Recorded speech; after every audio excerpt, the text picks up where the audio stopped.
Hi there. I am the CRM Ninja, and on today's episode of the Oops Factor, I have the delight of having Robin Rosengrün. Welcome to the show, Robin. Hey, thanks. That was actually really good. What can I say? I was practicing in my mind about how to pronounce your surname. Yeah, So thanks for having me. it's a pleasure to have you on. I mean, you were nominated by somebody quite, when you know quite well, and thought, right, got to get you on. So the reason why my head is in the middle of a very muddy bike frame is because I understand you're into mountain biking. Is this correct? That's correct, yeah. And that's what my bike would look like if you drive through the forest and it rained the day before or some hours before. And yeah, and it's also it feels like it gives me a good feeling seeing this behind you, actually. Good. How did you get into mountain biking to start with? Well, it was actually some friend who talked me into it a few years ago and tried it, really liked it, but didn't pick it really up. So we did it for one weekend, and of course, riding my bike for my whole life, but really mountain biking, downhill mountain biking with full suspension bikes. And and in the pandemic, I picked it up again, bought a mountain bike, crashed a mountain bike, bought another mountain bike, and yeah, here Oh we are. boy, it was that bad, the crash? Yeah, it was me against the tree, and the tree won, kind of. So, but for me it went well. But the whole frame was bent. Front wheel and feather was bent, and frame had a crack. So yeah, it was only worth couldn't be fixed. So I had to get a new one from eBay. I hear that sounds no. Well, thankfully you were all right with that. The bike seems to be just collateral damage. I hope the tree was all right. The tree was all right, but it was an expensive hour of semi-fun. I hear. So, what's the most exciting mountain biking that you've done, and why was it the most exciting to date? Yeah, probably this one we just talked about, because it could have been really, really bad. And it was, I was trying a new jump that was like 1 meter deep, and I was practicing the drive-in and looking at it, and felt really comfortable.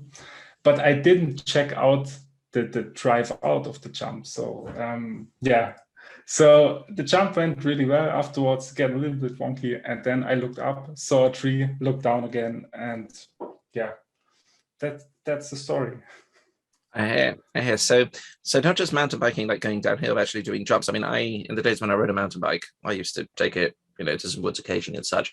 I never did jumps. I was just, going down, not too fast, but wow. Yeah, I was like did snowboarding, wakeboarding, and fun stuff like that, and not the really big jumps, but little jumps.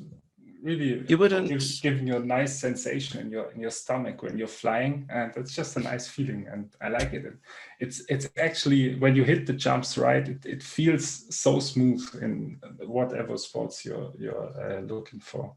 That is very true. You wouldn't happen to be an adrenaline junkie by any chance? Nah, not really adrenaline, but not too fast, not like skydiving, but jumping a little bit, going a little bit faster, but not too extreme. I hear. That was actually going to be my next question, is if you had ever considered to do skydiving. I have considered, but I'm terribly afraid of heights, so I probably won't know. I hear. I used to do skydiving. Yes, I broke my leg, admittedly, but I did used to do skydiving. So yes. So should I try, or? I do recommend that everybody does try skydiving at least once. And even for people who are afraid of heights, I have to say, you are so far up that you have a disconnect from it. So yeah, I mean, I recommend to at least try it out once. And how did you break your leg? Physics. I landed, I had to roll, which was fine. It's called a PLF, a parachute landing, a pier fall, where you roll off, but it was very muddy.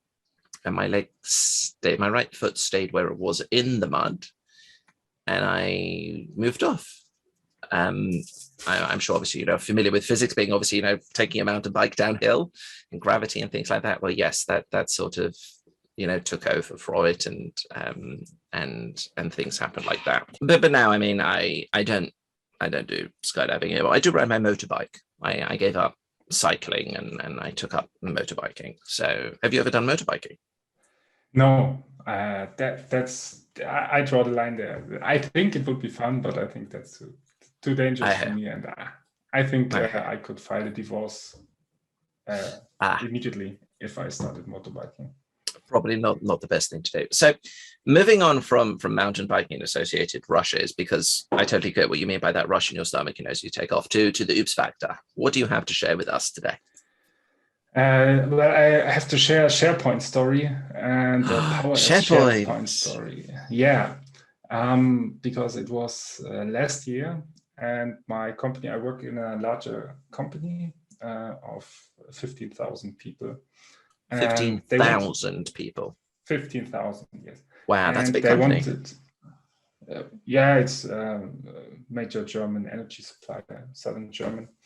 And they wanted to do something really nice for us and reimburse the things we bought during the pandemic for our home office, like monitors or desk or chair, up to 700 euros.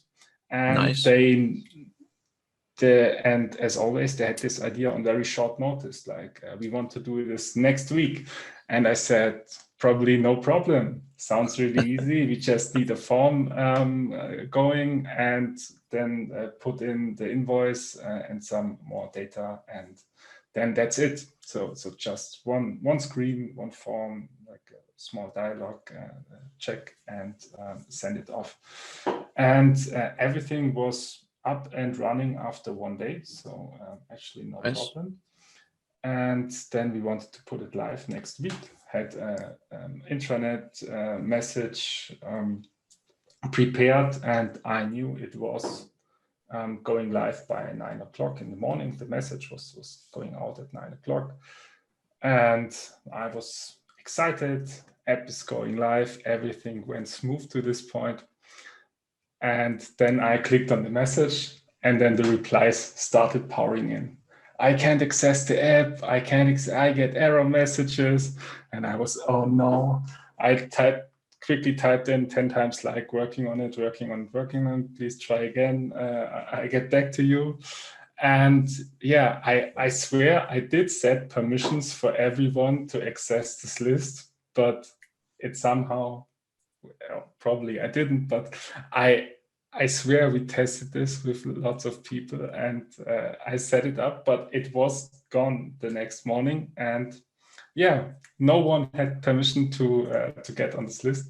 I quickly fixed it in about 10 minutes. Everything was up and running and okay. But I again had this sensation in my stomach, like when you're mountain biking and going over jump, but it held for more than a second.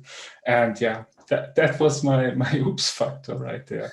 So was this a SharePoint list as a back end with a Canvas app and a front end? Yes, exactly. Okay, so obviously, using SharePoint as the data source, which is a very valid thing to do, especially with Canvas apps.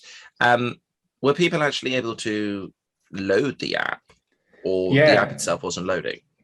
No, the app, they had access to the app, but had no access to the SharePoint list. So, and some fields were pulled from the SharePoint list, like choice fields, and they weren't loading up and showed an error message when they loaded the app. So they had no access to the SharePoint list.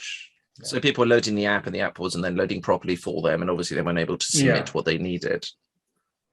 Yeah. Wow. So, but got it fixed pretty quick, and because it was like 15,000 people had access to it, and a lot of colleagues actually get notified when the new news come out, and then start clicking on it, and it doesn't work. So yeah, and I was felt so safe. Everything was set up perfectly, but afterwards it went really smooth. And how did you figure it was a SharePoint permissions problem? I think by the error messages I get it. It said no access to this list, and it was the first thing I checked and fixed.